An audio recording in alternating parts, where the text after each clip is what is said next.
Olá, meus amigos, uma boa noite a todos. Sejamos todos nós bem-vindos a mais um estudo da obra O Evangelho segundo o Espiritismo.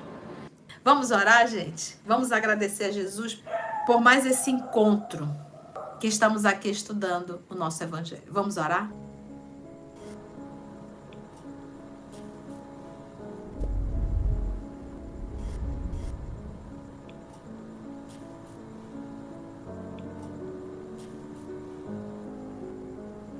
Divino amigo Jesus, amor de nossa vida, bem falar-te, Senhor, que no mundo teríamos aflições, e temos. Cada um de nós aqui carregamos as nossas aflições, mas temos aprendido contigo, Senhor, que suave é teu jugo, leve é teu fardo. Temos aprendido contigo, Senhor, que essa doutrina nos consola, nos fortalece, nos dá coragem, nos ajuda a prosseguir. Que nessa noite, divino amigo, em que mais uma vez aqui nos encontramos em teu nome, que os bons espíritos, Senhor, possam, mais uma vez, nos conduzir, nos inspirar, porque todos nós aqui nos encontramos em teu nome, Senhor. Muito obrigada, divino amigo. Que tua paz possa se fazer em cada lar, em cada coração. Muito obrigada, Senhor. É em teu nome que aqui nos encontramos e te pedimos a permissão para iniciarmos mais um estudo. Que assim seja.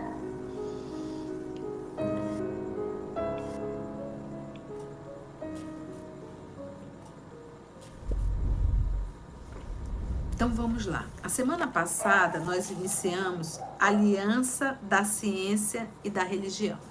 Hoje nós vamos dar a continuidade, acredito que a gente consegue finalizar hoje. Nós falamos um pouco lá do século XVIII, onde floresceu um movimento filosófico, lembra? Chamado Iluminismo. E ali no Iluminismo que buscava a separação entre a ciência e a religião, tá? Os fundamentos eram a crença inabalável na razão, e a razão estaria acima da fé e da religião. E aí também surgiu o capitalismo. Então, estudamos bastante isso a semana passada. A ciência ela foi abafada por muito tempo pela religião. Quando chegou ali no século XVIII, começaram alguns cientistas realmente querer promover essa cisão. Só que a gente tem por hábito sair do 8 por 80. A função do espiritismo hoje é justamente fazer essa ligação com a ciência. Então o espiritismo ele não está para ir contra a ciência. Tudo que o espiritismo revelou não tem absolutamente nada contra a ciência. A ciência ela não se cria, ela se revela. Ela revela as leis que regem o universo. Então, na verdade, todo cientista, ele é um religioso, porque ele está estudando Deus. Ele está estudando as leis que regem o universo. Então, não tem como separar, não tem como a religião dizer assim, isso que a ciência está revelando não existe. E ela comprovando, cientificamente, não está aqui, é assim. Então não tem como a religião negar. Por quê? Porque negar estaria negando as leis que regem o universo. Então vamos entrar no texto para a gente agora ir aprofundando e entender por que o professor Allan Kardec fala dessa união do espiritismo com a ciência. Bora lá. A ciência e a religião não puderam entender-se até hoje, diz Kardec, isso no século XIX, porque cada uma encarando as coisas do seu ponto de vista exclusivo. Hoje já tem muitos profissionais da área da saúde e também de outras áreas, não tendo vergonha mais de falar o nome de Deus. Porque o que aconteceu, gente? Nós, a humanidade terrena, que tem como característica a vaidade, o orgulho. E aí a gente pega lá a parábola de Adão e Eva. Qual era o lance com a árvore? A serpente, nessa simbologia, falava o quê? Olha, se você comer dessa árvore, a árvore do conhecimento, você poderá saber até igual ou mais que Deus. Essa árvore do conhecimento, que é o desenvolvimento intelectual da humanidade terrena, e a gente pode ver, vamos pegar nós mesmos como seres humanos agora, pegando aqui nós que não somos cientistas, ou me perdoe se tem algum cientista aqui, mas se a gente para pensar, quando a gente começa a ter algum conteúdo intelectual e que a gente começa a desenvolver e ter títulos, certificados, a gente tem uma tendência muito grande ao quê? A vaidade. Então nós nos tornamos pessoas muito vaidosas, a gente começa a se achar importante, a gente começa a achar pessoas que superior a outros, isso com alguns títulos que a gente tem. Quando é que a gente vai começar a ter uma academia em que a gente poderá realmente estudar e entender? Eu acho assim que quanto mais a gente estuda, quanto mais a gente adquire conhecimento, mais nós tínhamos que entender o quão pequeno nós somos perante a criação. Quando a gente pega um pouco da fala do Einstein, né, quando ele diz assim, em cada descoberta que eu faço, para minha surpresa, eu encontro Deus lá dentro. E alguns cientistas também lúcidos, né, identificavam a presença de Deus em tudo por conta da harmonia, por conta da sabedoria, por conta da organização, por conta da disciplina de tudo, por encontrar tudo muito certo. Sabe, quando nós vamos estudar os elétrons, os átomos, sabe? Gente, eu fico impressionada como tudo funciona perfeitamente. Então a gente para e pergunta, meu Deus, quem fez tudo isso com tanta harmonia? É um ato de extrema ignorância, de extrema estupidez. Nós olharmos para uma harmonia perfeita em tudo e simplesmente acreditarmos que o acaso fez tudo isso. Então, olha o ato de extrema rebeldia, de extrema vaidade, de extrema ignorância, de extrema maldade. Nós negarmos a ação de Deus em tudo. Em tudo.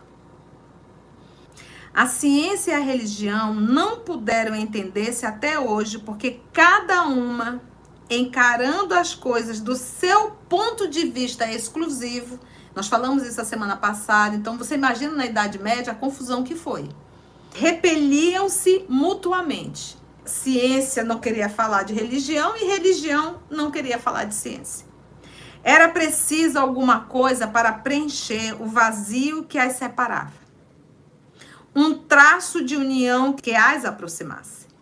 Esse traço de união está no conhecimento das leis que regem o mundo espiritual e suas relações com o mundo corpóreo. Leis tão imutáveis quanto as que regem o movimento dos astros e a existência dos seres. E a gente para assim para pensar. Você imagina quando toda a ciência humana ter conhecimento da existência e da relação, como ele diz assim, no conhecimento das leis que regem o mundo espiritual. Tu tem noção? Tu imagina um psiquiatra, quando entra uma pessoa, um paciente, e quando ele tem um conhecimento espírita, ele conseguir identificar quando realmente é uma esquizofrenia ou quando simplesmente a pessoa está num processo obsessivo.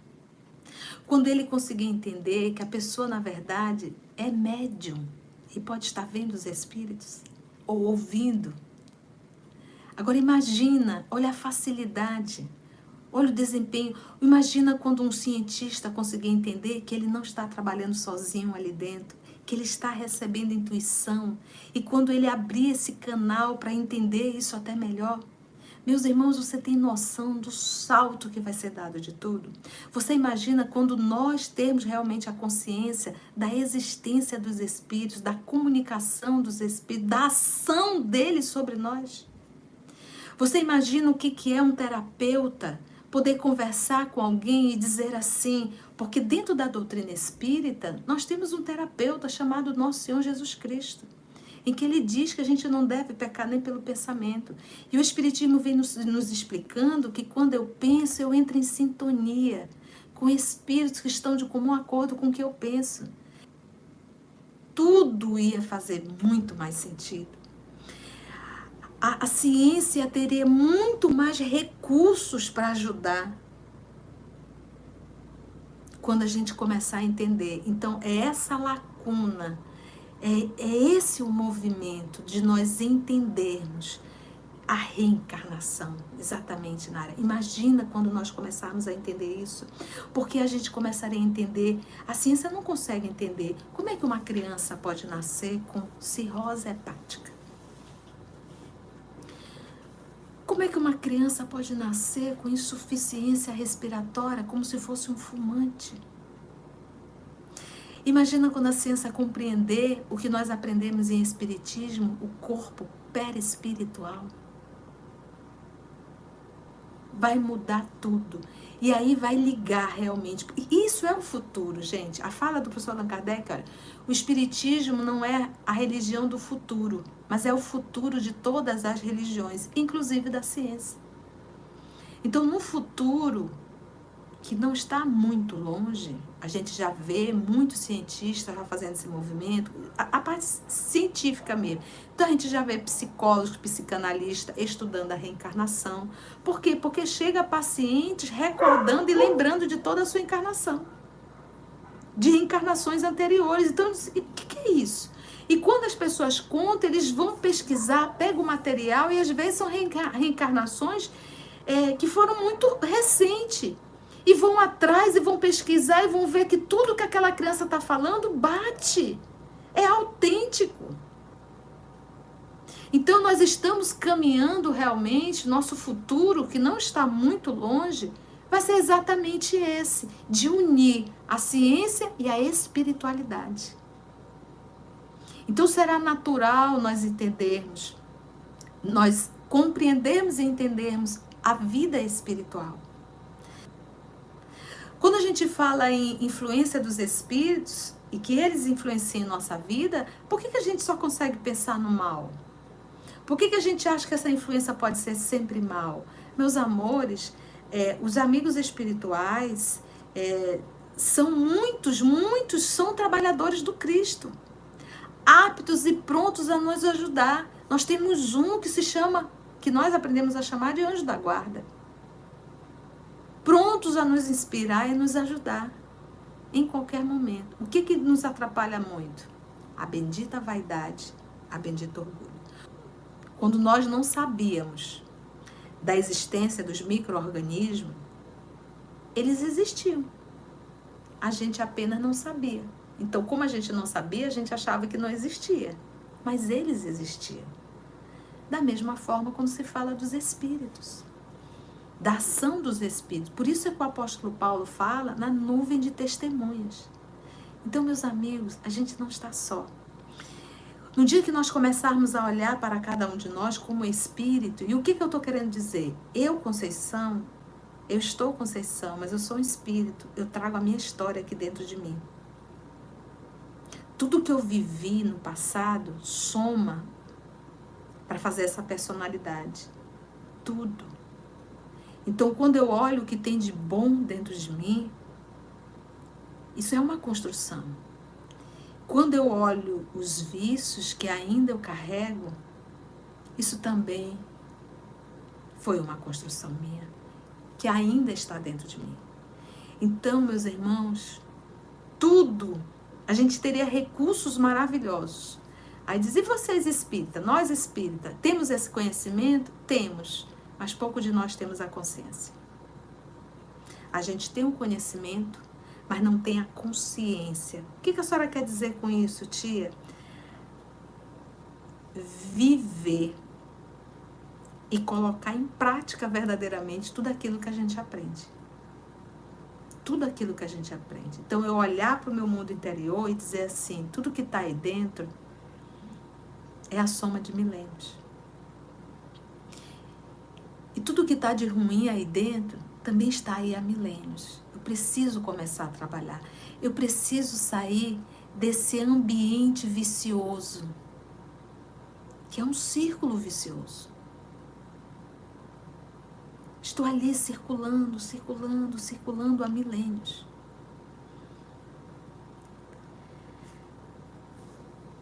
Uma vez constatadas pela experiência essas relações entre o mundo físico e o mundo espiritual, quando a ciência constatar isso, ainda há pouco eu falei para você do caso da psiquiatria, fez-se uma nova luz. Opa, acendeu. Nossa, quer dizer que é possível uma pessoa estar incorporada? Quer dizer que é possível uma pessoa ver os espíritos? Quer dizer que é possível uma pessoa receber inspiração? Quer dizer que é possível uma pessoa lembrar de uma encarnação interior? Quer dizer que é possível viver várias existências? A fé dirigiu-se à razão. Então, agora não é mais uma fé cega, é uma fé que você raciocina, que você usa a lógica, que você usa o bom senso.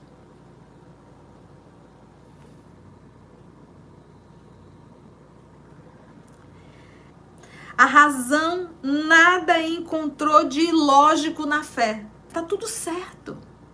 E o materialismo foi vencido. O materialismo. E quando a gente fala em materialismo, a gente pensa só em coisas materiais, não. A vaidade, o orgulho é pautado no materialismo. O ciúmes é o materialismo.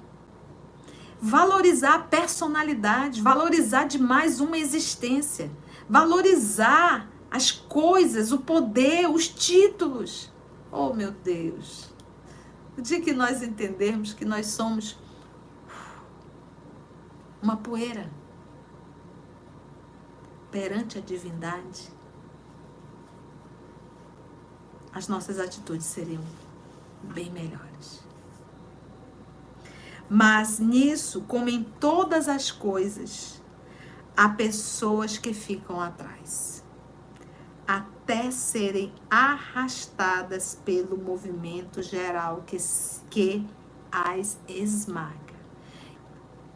A evolução do planeta, da humanidade terrena, é a vontade de Deus, não é a nossa vontade.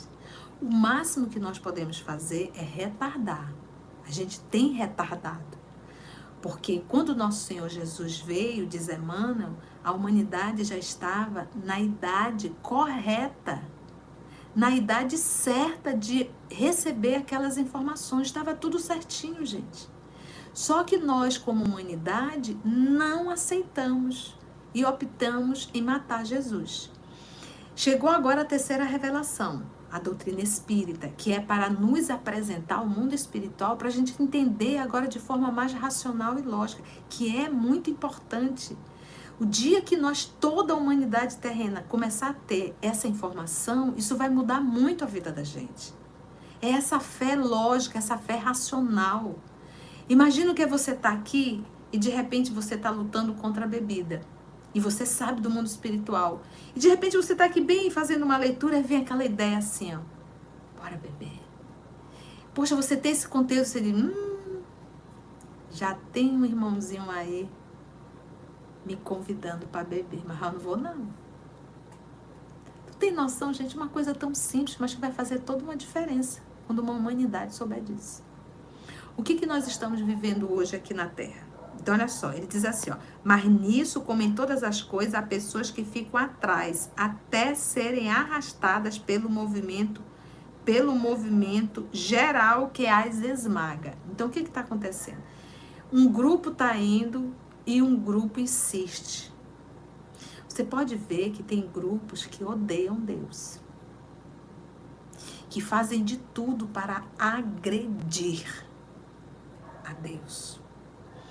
Então o que acontece? Negam, querem agredir a Deus, só que é da vontade de Deus essa evolução. O planeta Terra, diz o nosso Senhor Jesus, é dos mansos e pacíficos, não é dos revoltados e dos rebeldes. É dos mansos e dos pacíficos. Está bem claro nas bem-aventuranças. Então, a turma da rebeldia que está hoje aqui, a turma do contra, a turma do eu quero como é que eles dizem? Eu quero viver tudo. Essa turma vai morrer. Vai desencarnar.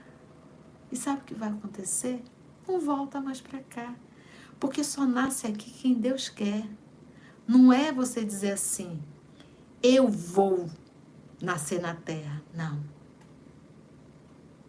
É Deus que permite. E quando Ele não mais permitir, acabou. Aí a gente vai para um outro planetinha inferior.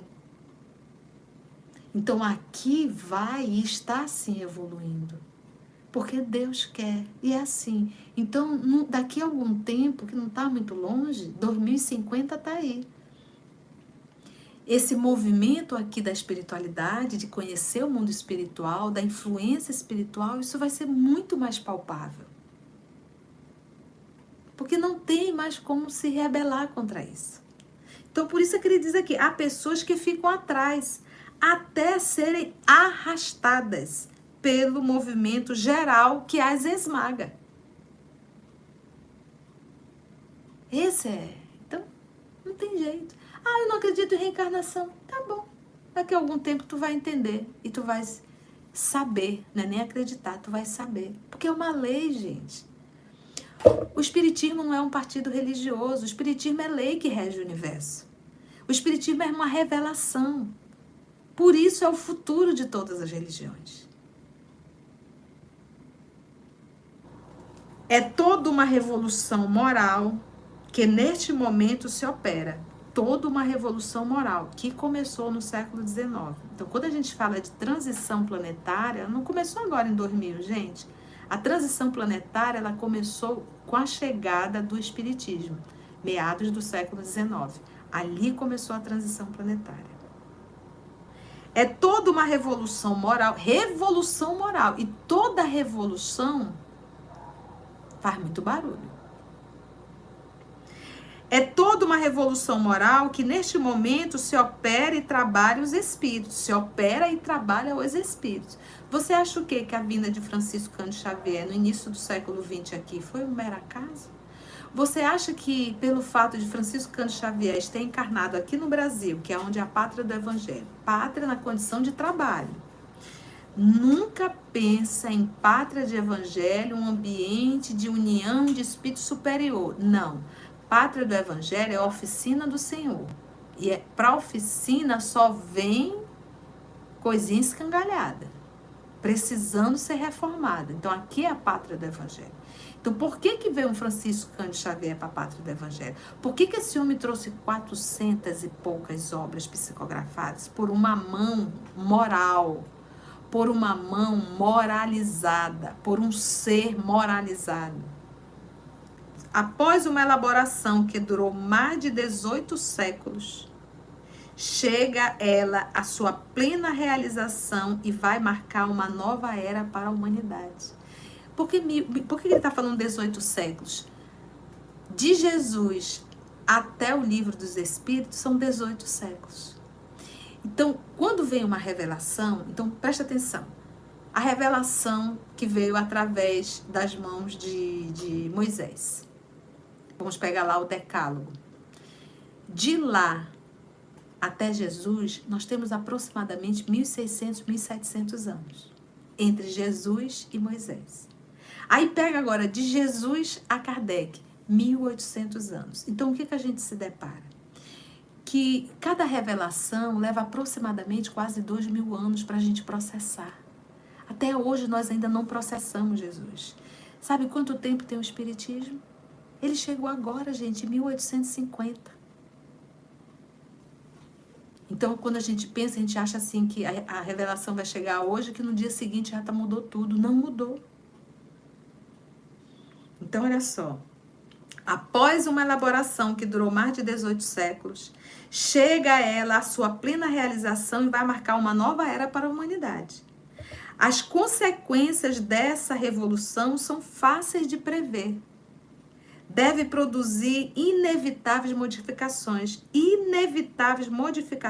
nas relações sociais. Inevitáveis modificações. Gente, quantas pessoas que participam do EOS, que participam dos estudos, mas são muitas. E mandam mensagem para a gente, seja por uma rede social, seja até mesmo colocando a sua mensagem e diz assim: muito obrigada. Vocês não sabem o bem que esse estudo tem me feito. Vocês não sabem o quanto eu mudei. Gente, é muita gente que manda mensagem assim pra gente. Sabe o que é isso? É isso aqui, olha. As consequências dessa revolução são fáceis de prever. Deve produzir inevitáveis modificações nas relações sociais. Então, poxa, se eu estou estudando o Espiritismo e não estou modificando, eu não estou estudando seriamente o Espiritismo. Se do jeito que nós sabemos dessa revelação, todos os espíritos perversos sabiam da vinda do Messias. Ao ponto deles falarem: Jesus de Nazaré, eu sei quem tu és. Cala-te. Os espíritos trevosos sabiam que Jesus era o Messias. E vocês acham que por um acaso ele não sabe que a doutrina espírita é a terceira revelação? Então, o que estão querendo fazer? Do jeito que crucificaram Cristo, mas não apagaram o trabalho dele. Hoje, também tentam fazer isso com o Espiritismo. Porque quanto mais nós ignorarmos o mundo espiritual, melhor marionete seremos. Então, espíritas, estejamos nós atentos ao trabalho que Jesus nos confiou. Espiritismo não é brincadeira, é uma ciência séria, que nós devemos estudar seriamente. Não brinque de evangelizar. Não brinque de fazer live por pura vaidade. Teremos que prestar conta disso. Não vá para dentro de uma sala de estudo embromar, enrolar. Leve Kardec, leve Jesus, leve a obra básica. Estude seriamente. Porque aquelas 10, 12 pessoas que estão sobre a tua responsabilidade, você terá que responder. Porque cego que conduz cego, cai todo mundo no fluxo. As consequências dessa revolução são fáceis de prever. Deve produzir inevitáveis modificações nas relações sociais, às quais ninguém terá força para se opor. Ninguém. Porque estão nos desígnios de Deus e resultam da lei do progresso, que é uma lei de Deus. É da lei. Não tem como nós insistirmos em não mudarmos. Foi bom, gente? Deu para aprender? Foi duro, né? Então é isso que a gente tem que pôr na cabeça. Eu não tenho que me preocupar se o outro está mudando ou não. Eu tenho que me preocupar se eu estou mudando. Eu acho que esse é o movimento. Eu tenho que mudar, eu tenho que me esforçar. Vale a pena, gente.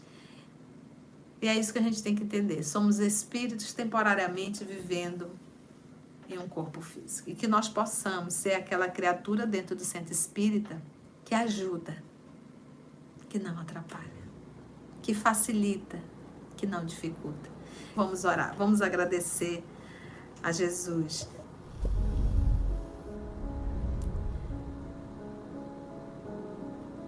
E assim, divino amigo, amor de nossa vida, quantas lições nessa noite. Quantos convites, Senhor, para aprendermos a te servir e estaremos servindo a Deus. Conhecemos as nossas mazelas, as nossas fragilidades, aonde pecamos. Sabemos que aquilo que mais nos atrapalha é a preguiça de servir, preguiça, a acomodação. Ah, Senhor, temos tanta dificuldade de abrir mão do repouso, porque ainda não entendemos que te servir promove em nós uma força tão grande. Te servir, Senhor, nos dá vida, nos dá força, nos dá coragem, nos dá alegria. E muitas vezes o repouso em débito só nos traz mais cansaço. O dia que nós conseguirmos entender, Senhor, que quando estamos ajudando alguém, saindo da nossa acomodação, a gente está bem pertinho de Ti. Obrigada, amor de nossa vida, por esse encontro, por essa canção em forma de ensino. Obrigada, Senhor da vida, pela luz, pelo amparo, pela assistência. Não nos deixe, Senhor. Nos fortaleça sempre, para que possamos perseverar na nossa reforma moral. Muito obrigado, Senhor. Que assim seja.